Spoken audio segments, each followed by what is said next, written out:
মানুষের একাকিত্ব বড় অদ্ভুত জিনিস। মাঝে মাঝে এই একাকিত্ব আমাদের মস্তিষ্কের সাথে এমন খেলা খেলে যে আমরা বাস্তব আর কল্পনার তফাৎ করতে ভুলে যাই। আপনি এখন যে ঘরে বসে এই গল্পটি শুনছেন, একবার তাকিয়ে দেখুন তো আপনার চারপাশের দেওয়ালগুলোর দিকে। নিরে টিঁটের দেওয়াল, তাই তো? কিন্তু আপনি কি নিশ্চিত ওই দেওয়ালের ওপাশে শুধুই ইঁট আর সিমেন্ট আছে, নাকি অন্য কিছু? নমস্কার, আজকের গল্প চতুর্থ দেওয়াল। অনির্বাণের ফ্ল্যাটটা 4 তলায়, পুরনো কলকাতার বাড়ি। উঁচু তলার ঘরগুলো বেশ বড় বড়, কিন্তু বড্ড স্যাঁতসেঁতে। অনির্বাণ পেশায় একজন গ্রাফিক ডিজাইনার। দিনের বেশিরভাগ সময় কাটে তার ল্যাপটপের স্ক্রিনের দিকে তাকিয়ে, আর রাত কাটে ইনসমনিয়ায়।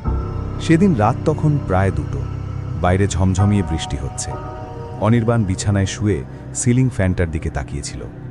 ফ্যানটা ঘুরছে আর একটা একটানা যান্ত্রিক আওয়াজ করছে। আবার ইঁদুর ঢুকল নাকি? ধর, কালকেই বীজ দিতে হবে। অনির্বাণ পাশ ফিরে শোয়ার চেষ্টা করল। শব্দটা আসছিল তার খাটের ঠিক পেছনের দেওয়ালটা থেকে। এই দেওয়ালটাকে সে চতুর্থ দেওয়াল বলে, কারণ ঘরের বাকি 3টে দেওয়ালে জানলা বা দরজা আছে, কিন্তু এই দেওয়ালটা একদম নিরেট।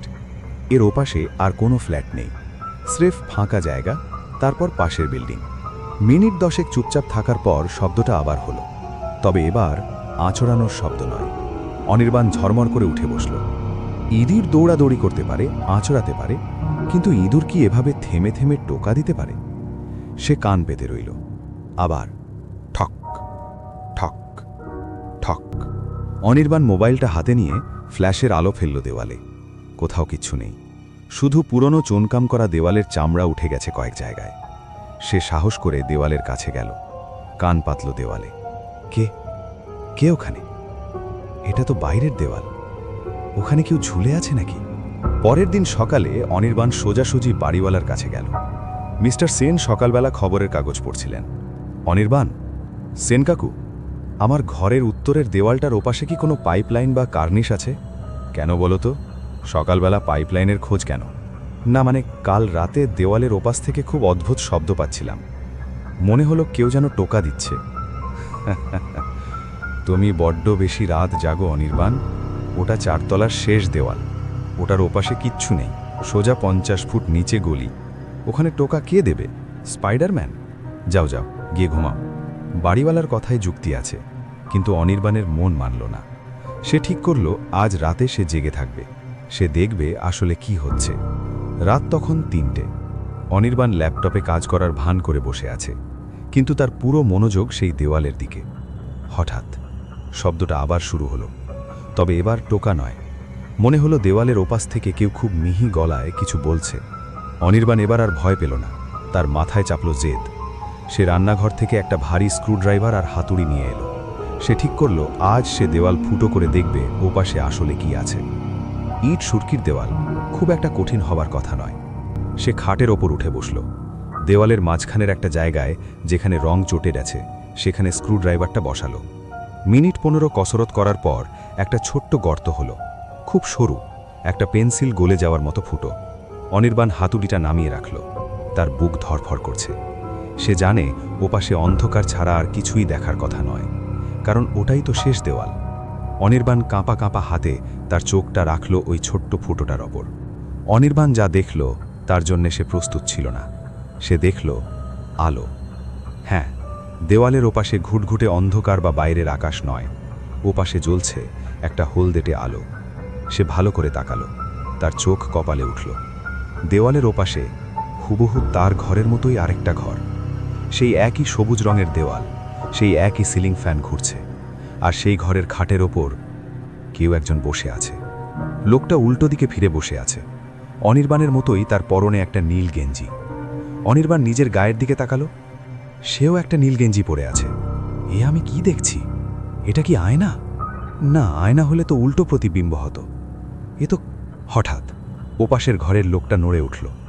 সে ধীরে ধীরে ঘাড় ঘোরাতে শুরু করল। অনির্বাণ নড়তে পারছে না, তার শরীর জমে গেছে ভয়। লোকটা ঘুরল। হ্যাঁ, ওটা অনির্বাণ নিজেই, কিন্তু ওই অনির্বাণের মুখে একটা শয়তানি হাসি। আর সবচেয়ে ভয়ঙ্কর ব্যাপার হলো ওই অনির্বাণের হাতেও একটা স্ক্রুড্রাইভার ধরা। ওপাশের অনির্বাণ তখন ফিসফিস করে বলে উঠল। অনির্বাণ ছিটকে সরে এলো দেওয়াল থেকে। সে চিৎকার করতে চাইল, কিন্তু গলা দিয়ে আওয়াজ বেরোল না। সে দেখল ওই ছোট্ট ফুটো দিয়ে একটা সরু আঙুল এপাশে বেরিয়ে আসছে। আঙুলটা মানুষের মতো দেখতে হলেও নখগুলো অস্বাভাবিক বড় এবং কালো। অনির্বাণ পাগলের মতো দরজার দিকে দৌড় দিল। সে ফ্ল্যাট থেকে বেরোতে চায়, কিন্তু দরজা খুলতেই সে থমকে গেল। দরজার ওপাশে কোনো সিঁড়ি নেই, কোনো করিডর নেই। দরজার ওপাশে সেই একই বেডরুম, সেই একই ফ্যান ঘুরছে, সেই একই দেওয়াল। সে পেছনের দিকে তাকালো। যে দেওয়ালটা সে ফুটো করেছিল সেটা এখন আর দেওয়াল নেই, সেটা একটা বিশাল কাঁচের জানলা হয়ে গেছে।